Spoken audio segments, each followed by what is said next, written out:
Pada tahun 1999, seorang individu bernama Julie Moraz telah dilantik menjadi COO di sebuah Children's Hospital and Clinics di Minnesota, US. Selepas dilantik, dia bagi satu KPI iaitu 100% children safety di hospital tersebut. Nampak macam mudah, 100% children safety.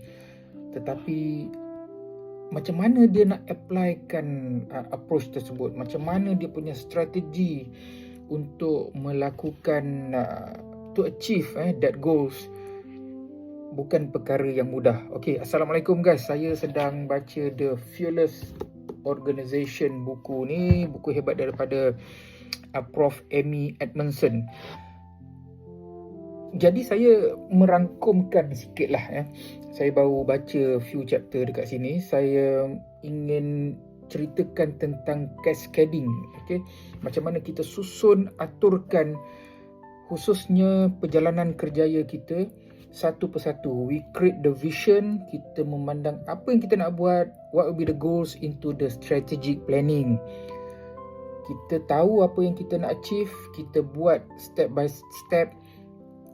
Siapa orangnya yang perlu melakukan perkara-perkara tersebut dan what will be the objective. Kita kena bagi tahu dengan pekerja kita. Kita kena, kalau boleh display lah. Ini cerita pasal display juga, memang cantik. Kena diwawarkan, kena selalu diingat-ingatkan, dikongsikan bersama. Okay? Dan juga kita kena ada satu line of sight supaya semua orang nampak kita berada di tahap mana, di level mana, di stage mana, supaya kita tahu, oh yang ini kita belum buat, yang itu kita kena buat. Sampai begitu sekali. Okay? Kalaulah kita pergi kursus, kita dapat ilmu tentang strategic planning, tentang goals, tentang vision, tetapi kita tak cascadekan ke dalam organisasi kita, sama ada unit, faculty, department, jabatan, benda tu susah nak berjaya. Okay?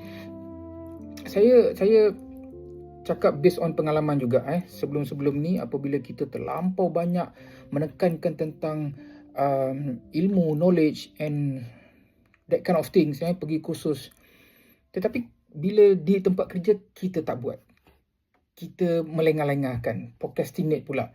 Itu yang susahnya. So nanti saya akan terangkan lagi isi buku hebat ni. Assalamualaikum.